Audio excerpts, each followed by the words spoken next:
Could we start with a little bit of your background and perhaps your early life that led up to you becoming an economist? Right, yes.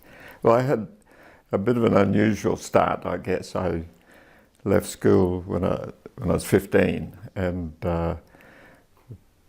spent a little time working on the Gladstone Harbour Board, and then spent 7 years working for a commercial bank throughout Queensland, mostly small country towns.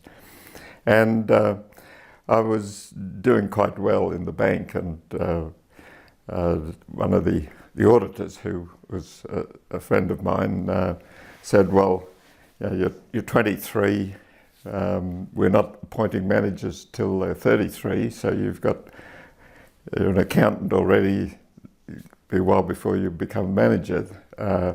I hear they're opening a branch in the University of New England, which has just opened, and if I can see it to it, would you like to go there and to study? And this particular bank had already put 2 people through the University of Sydney campus, very well-known people, Dick Scotton and Deeble, who were instrumental in the medical benefits processes. Anyway, so I said, yes, I'll try to do that, but I don't have a leaving certificate. I had been studying correspondence, and I was sort of most of the way through an accountancy degree by what was then Hemingway Robertson, used to run these courses by correspondence, and I'd also completed what was called the Bankers Institute degree, which was another correspondence course run by the banks, the commercial banks. And in that series of courses, there was one course on economics, and because of all the little sort of country towns I was working in, I was very familiar with sort of life on the farm, as it was. So working in dairy, sugar, beef, sheep, and they got quite interested in the economics of farms, and particularly you'd see in some of those poor dairy farming areas. I mean, we'd have one successful account in the whole bank's portfolio, and all the rest of them would be farmers who are living from month to month on an overdraft. And anyway, so I was interested in that, and so I did get sent to Armidale. I then set about trying to get entry, and at the time, Jack Lewis was in charge of the agricultural economics faculty there, and one way or another, he was able to admit me, and it was. I got a conditional or provisional matriculation if I passed 2 of the 4 courses. Okay. So as it turned out, I did okay, and as a result, Jack obviously got in touch with Peter Druce, who was running the New South Wales Department of Agriculture, and I got this letter when I was off working on my future wife's sugar farm during the break. We'd like to offer you a New South Wales scholarship or cadetship. And so I joined John Freeburn, Bruce Standen, and one other, I think, as the cadets. Wow. For that year. Wow.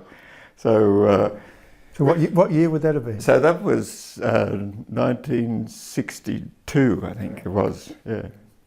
So it was fortunate because the manager of the branch that I was working at in the university, even though there was hardly any work to be done, he was very unhappy that I was off attending lectures, and so he kept writing to the head office and saying, Duncan's out of the office more than he's in it, and whatever, attending lectures, when that wasn't quite true. I mean, I tried to go to lectures mostly after the bank closed at 3 o'clock, as they did in those days.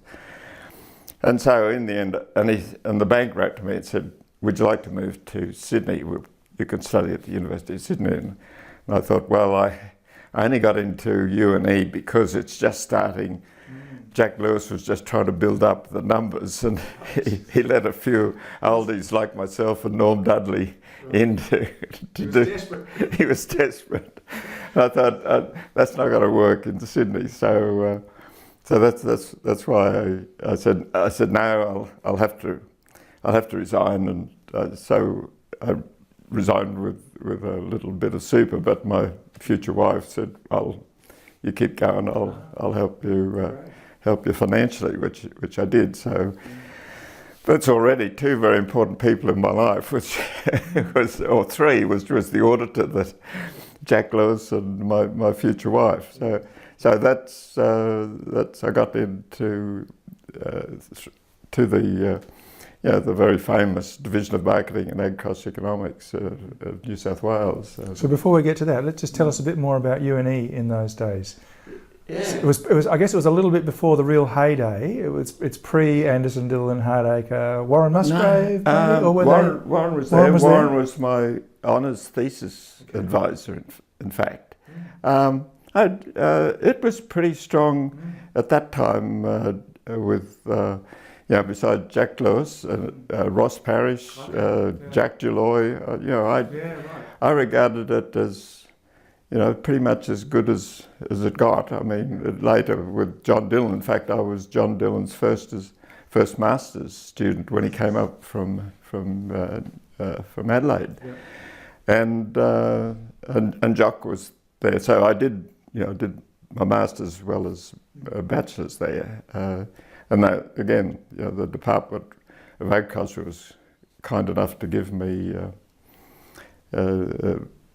scope to do my master's there. While I was attached to the Grafton Agricultural Research Station, I was one of the first, I think I was the second economist that they put on research stations in New South Wales at Grafton. So, but I did it in Armidale. So.